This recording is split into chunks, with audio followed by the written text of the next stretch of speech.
Hello students, today we will continue with the noun gender. Yesterday we have learned about the noun number. Let us start now. Gender signifies the biological sex of the noun. Noun के बारे में बताता है कि उसका लिंग क्या है. जो हिंदी और पंजाबी में हम करते हैं लिंग बदलो, that is known as noun gender in English. It may be of masculine, feminine or common gender or the neuter. We will discuss about these four type of nouns. Masculine gender that denote the male person or animal are called the masculine gender. कोई भी male person के बारे में बात करें या फिर animal के बारे में बात करें, लिविंग थिंग्स मतलब पर्सन हो या एनिमल हो, that is known as masculine. Masculine M for male and masculine, यहीं से याद रखना है. एफ से फीमेल एंड फेमिनाइन, मतलब फीमेल के लिए यूज़ करते हैं हम, जो उनको क्या बोलेंगे feminine. Girl, women, tiger, tigress. Tiger क्या हो गया इसका, जैसे शेर, शेरनी बोलते हैं. शेर क्या हो गया हमारा मैस्कुलाइन एंड शेरनी क्या हो गया फेमिनाइन. सेम केस यहाँ पे है बॉय, गर्ल. नेक्स्ट क्या है हमारा common nouns. And there are we have studied that there are some of the nouns which we can use for both girls and boys also. Male and female दोनों के लिए हम use कर सकते हैं, जैसे स्टूडेंट्स, फ्रेंड, डॉक्टर. ये सारे क्या हो सकते हैं. As we saying the teacher is coming, the teacher may be male और फीमेल. कोई भी टीचर हो सकता है, वो मेल भी हो सकता है, फीमेल भी हो सकता है. Doctor is taking care of patient, doctor patient की केयर कर रहा है, तो डॉक्टर हमारा क्या हो सकता है, मेल भी हो सकता है, फीमेल भी हो सकता है. पेशेंट की केयर करता है. पेशेंट भी हम दोनों के लिए यूज़ कर सकते हैं, मेल के लिए भी और फीमेल के लिए भी. वो लड़का भी हो सकता है, गर्ल भी हो सकती है, बॉय भी हो सकती है, मतलब मेल भी या फिर फीमेल कोई भी हो सकता है. नेक्स्ट क्या है हमारा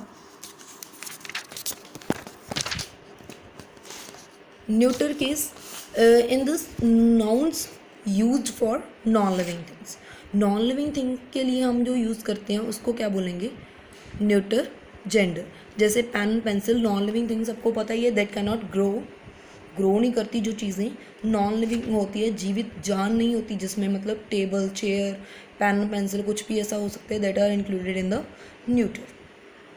यहाँ पर कुछ दिए हुए हैं आपको मैस्कुलिन एंड जेंडर, ये आपको लर्न करने हैं. Next our topic is noun case. We will study about this noun case. Case का मतलब क्या है. अगर नाउन की बात कर रहे हैं तो वो नाउन और प्रनाउन की दूसरी लाइन में जितने और वर्ड्स या फिर सेंटेंस है उसके साथ उनका क्या रिलेशन है, उसको बोलते हैं हम case. The case of the noun और प्रोनाउन, या फिर नाउन या प्रोनाउन का कोई भी केस ले सकते हैं, tells us what the relation of that noun और pronoun is to the other words और the word in the sentence. कोई भी एक सेंटेंस मान लो, the teacher is teaching the topic. Teacher क्या कर रहा है, टीच कर रहा है, टॉपिक को टीच कर रहा है. तो यहाँ पे नाउन क्या है हमारा, टीचर है. टीचर का रिलेशन क्या है बाकी सब उसके साथ, बाकी जो वर्ड्स हैं सेंटेंस के बीच में, is teaching the topic. Teaching the topic, क्या चीज़ टीच कर रहा है, टॉपिक को टीच कर रहा है, तो उसका उनके साथ क्या रिलेशन है वही हम बताना है यहाँ पर. इसके 3 टाइप हैं जो आपके सिलेबस में हैं. First is nominative case. जब नाउन और प्रनाउन किस तरीके का हो, हमारा जो सब्जेक्ट हो, वर्ब का. सब्जेक्ट पता है सबको, सब्जेक्ट क्या होता है, डूअर ऑफ एन एक्शन. किसी भी एक्शन का डूअर, करता, जो काम करता है, कोई भी चीज़ को करता है, that is known as doer. वही हमारा सेंटेंस में हमारा क्या होता है, सब्जेक्ट होता है. अगर तो हमारा नाउन या फिर प्रोनाउन क्या हो, हमारा सब्जेक्ट हो, डूअर हो उस सेंटेंस में, तो वो हमारा कौन सा केस होता है, नॉमिनेटिव केस. जैसे असलम सेल्स कार. असलम क्या है, नाउन है हमारा, तो ये क्या कर रहा है, कार को कौन बेच रहा है, कौन सेल कर रहा है, हु. ये क्या आ गया हमारा, असलम नाम आया यहाँ पर.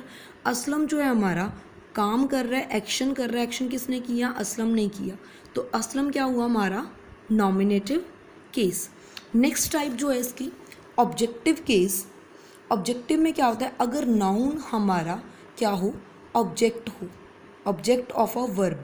वर्ब का एक ऑब्जेक्ट हो, मतलब जो एक्शन है उस चीज़ के ऊपर हो रहा है. एक्शन किस चीज़ के ऊपर हो रहा है, अगर वो चीज़ हमारी नाउन हो तो हम उसे बोलेंगे ऑब्जेक्टिव केस.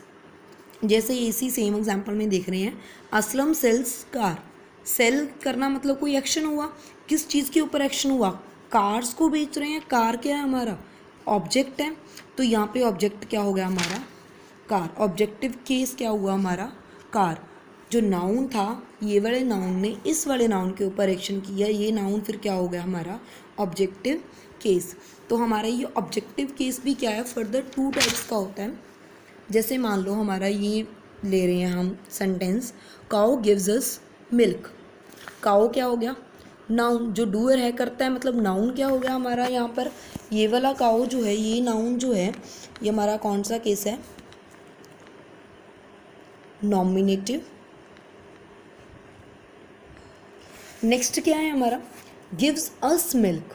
अस भी ऑब्जेक्टिव है और मिल्क भी यहाँ पर ऑब्जेक्ट है, दोनों ही क्या है हमारे ऑब्जेक्ट है, दोनों क्या हो गया हमारे ऑब्जेक्टिव केस।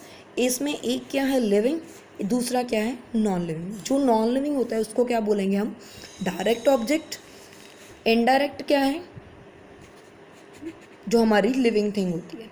काउ से हम क्या ले रहे हैं, मिल्क ले रहे हैं, कौन ले रहा है, हम ले रहे हैं। इनडायरेक्ट एक्शन किसके ऊपर हो रहा है, हमारे ऊपर। तो हम क्या है, indirect object and direct object क्या हो गया हमारा, milk. And third case is possessive case. Possessive case में होता है कि कोई चीज़ किसकी है, जिसमें ये बताया जाए कि जो नाउन है वो किसको बिलोंग करता है। If the noun shows it's possessive over other noun, दूसरे नाउन के बीच में अपना रिलेशन बताए, पोजेसिव बताए, मतलब क्या लगता है, क्या है उसका। जैसे this is Ram's computer, Ram का कंप्यूटर है। कंप्यूटर की बात करें, कंप्यूटर भी क्या है हमारा, नाउन है। राम भी क्या है, नाउन है। इस नाउन का इस नाउन के बीच में क्या रिलेशन क्या है कि ये जो कंप्यूटर है वो किसका है, राम का है। Next, it is Mohan's book. Mohan भी नाउन है, बुक भी नाउन है, और दोनों का आपस में क्या रिलेशन है कि ये बुक है जो वो किसकी है, मोहन की है। एक ये तरीका होता है हमारे पास इस चीज़ को लिखने का। दूसरा वे क्या होता है हमारा, अगर इसी लाइन को, this is Ram's computer, this is computer of Ram, हम क्या वर्ड यूज़ करते हैं, ऑफ यूज़ करके हम बताते हैं कि ये राम का कंप्यूटर है। या फिर हमारा सिंपल वे होता है अपॉस्ट्रोफ एस डाल के हम इसको लिखते हैं। In this case we are more concern about the apostrophe या एंड ऑफ, या फिर ऑफ के साथ लिख सकते हैं, या फिर हम क्या लिखेंगे, अपॉस्ट्रोफ एस। और अपॉस्ट्रोफ एस का कुछ एक रूल्स होते हैं। Apostrophe S is used with the singular noun to make possessive. Singular noun के साथ अपॉस्ट्रोफ, अपोस्ट इसको बोलते हैं अपोस्ट एस। ठीक है, मोहन्स फादर, मोहन का फादर, का की जगह पे हमने क्या लिखा है, का जो यूज़ करते हैं उसकी जगह पे हमने क्या लिख दिया, अपॉस्ट्रोफ एस। इंग्लिश में क्या का मतलब क्या हुआ, ऑफ। नेक्स्ट क्या है हमारा, कुछ एक प्लूरल्स होते हैं जैसे, उनके पीछे हम क्या करेंगे, एंड्स विद द एस। जो कोई, चाहे वो सिंगल हो चाहे वो प्लूरल हो, वो अगर एस के पीछे से ही एंड होते हैं तो हमने उसके पीछे एस के पीछे लगाएंगे, ना कि ऐसे करके लगाएंगे। हम डायरेक्ट एस ऑलरेडी लगा हुआ है तो एस के पीछे अपॉस्ट्रोफ लगाएंगे। गर्ल्स हॉस्टल, गर्ल्स का hostel. Boys common room, boys का common room. Teachers day, teacher का दिन। जीसस लाइफ, जीसस की लाइफ। हरकुलिस हॉरिक्स डीड, उसके हॉरिक्स डीड्स।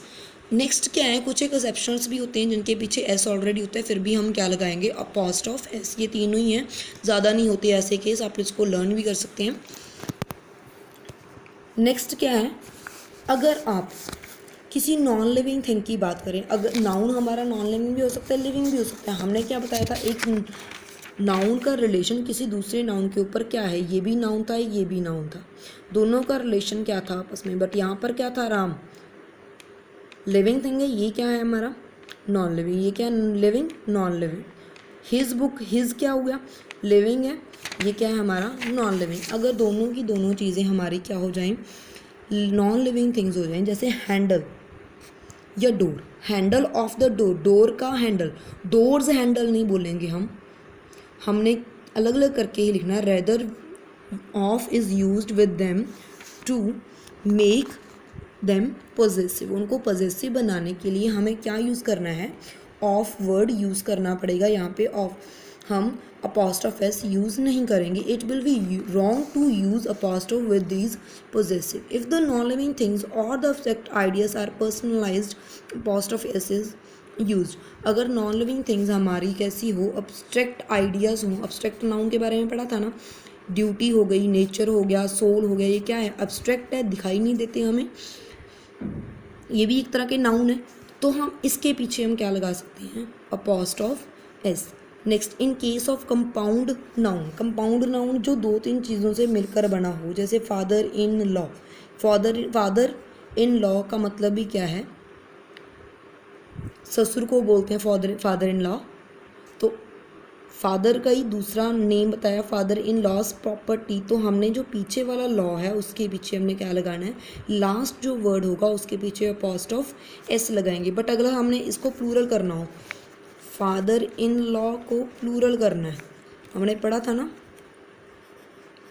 सिंगुलर प्लूरल्स भी, फादर इन लॉ, तो क्या बोलेंगे, फादर्स इन लॉ. प्लूरल हो गया ये यहाँ पर एस लगा के. बट अगर अपॉस्ट्रोफी एस लगाना है, बताना है कि कोई चीज़ किसको पोजेस करती है, तो लास्ट वाला जो वर्ड है उसके पीछे एस लगा के हम प्रॉपर्टी वर्ड यूज़ करेंगे.